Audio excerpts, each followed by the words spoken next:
আসসালামু আলাইকুম, আশা করি সবাই ভালো আছেন। আমরা আপনাদের দোয়ায় বেশ ভালো আছি। তো আজকে এখান থেকে ব্লগটা শুরু করলাম। তো রমজান মাস চলে এসেছে আর এটা হচ্ছে প্রথম রোজার সকালে আমি আর আমার হাজব্যান্ড রেডি হয়ে বাইরে চলে এসেছিলাম। জসিমউদ্দিন যাব, বাইরে বেশ রোদ ছিল আর রোজার ভিতরেই রোজার প্রথম দিন আমাদের হসপিটালে দৌড়াতে হচ্ছে। তো এটা ভীষণ ব্যাড লাক আসলে। আর বাইরেতে এত রোদ ছিল, প্রথম রমজানে আসলে বোঝা যাচ্ছে যে বাকি রমজানগুলো কেমন হবে। তো আমরা ঘুরতে ঘুরতে চলে আসলাম চক্ষু হাসপাতালে, মক্কা চক্ষু হাসপাতালে জসিমউদ্দিন। ওখানে চলে এসেছিলাম, আমার চোখে একটু আসলে প্রবলেম হয়েছিল, তো এর জন্য এখানে চলে এসেছিলাম আমি আমার হাজব্যান্ড মিলে। আর বেশি দেরি করি নাই, চোখ দেখে সুন্দর করে বাসায় চলে যাচ্ছিলাম, কারণ বাইরে এত রোদ ছিল যে একটুও মানে দাঁড়ানোর অবস্থা ছিল না, বেশ খারাপ লাগছিল আসলে রোজা রেখে।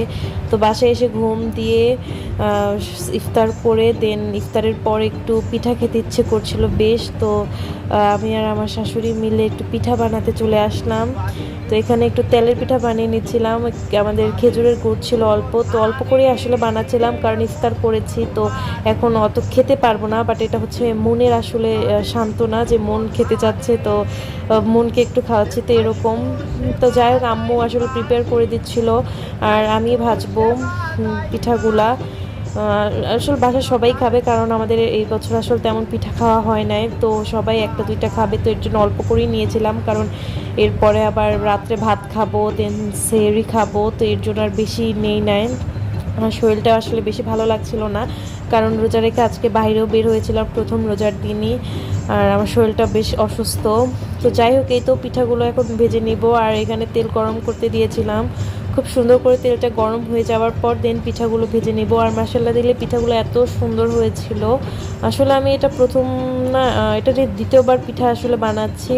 আমার আম্মু বেশ সুন্দর পিঠা বানাতে পারে, তার সুন্দর সুন্দর করে ফুলে। আসলে তেলের পিঠা আসলে একটা ভাগ্যের বিষয়, যে অনেকে এটা ফুলে অনেকে এটা ফুলে না, এরকম একটা বিষয়। বাট আমারটা আজকে ফুলেছে। যখন আমি ফার্স্ট টাইম বানিয়েছিলাম তখন আসলে পিঠাগুলো সুন্দর করে ফুলে নাই, তো এখন পিঠাগুলো সুন্দর করে ফুলছে। আর আমি একটু কড়া কড়া করে ভেজে নিচ্ছিলাম, আর এটা যেহেতু খেজুরের গুড়ের ছিল, তো খুব সুন্দর একটা কালার এসেছিল। তো যাই হোক, পিঠা ভাজা শেষ করে খেয়ে দিয়ে রাত্রে খাবার খেয়ে নিয়েছিলাম, আর আমার হাজব্যান্ডকে দিনের মতো একটা হরলিক্স দিয়েছিলাম এখানে।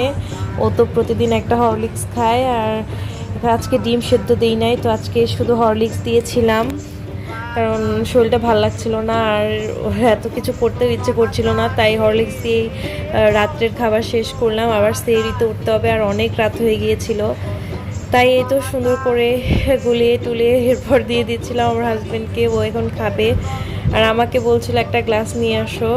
ও আসলে আমি আসলে চাইলে একটা বানিয়ে খেতে পারতাম, বাট আমি অলওয়েজ পছন্দ করি 50-50, মানে শেয়ার করে খাওয়া। তো এতেও আমরা এখন দুজনে শেয়ার করে খাবো। আর আমার হাজব্যান্ডকে বলছিলাম কেমন হয়েছে, রিভিউ দাও। ও বলছে হ্যাঁ মজা হয়েছে। তো এখানে আমার হাজব্যান্ড আবার ভাগ করে দিচ্ছিল, আমি বলছি হ্যাঁ, তো আমাকে দিয়ে দিল। আর আমি এত খাবো না, তার জন্য একটু কমিয়েও নিয়েছিলাম। এখন এই তো খাওয়া দাওয়া শেষ, বাসার সবাই আসলে ঘুমিয়ে পড়েছিল আর আমি একা জেগেছিলাম। তো এখন আমরাও খাওয়া দাওয়া শেষ করে ঘুমাতে যাব। তো দেন ঘুমাতে যাওয়ার আগে আমি আমার স্কিনটা সুন্দর করে ক্লিন করে নিচ্ছি।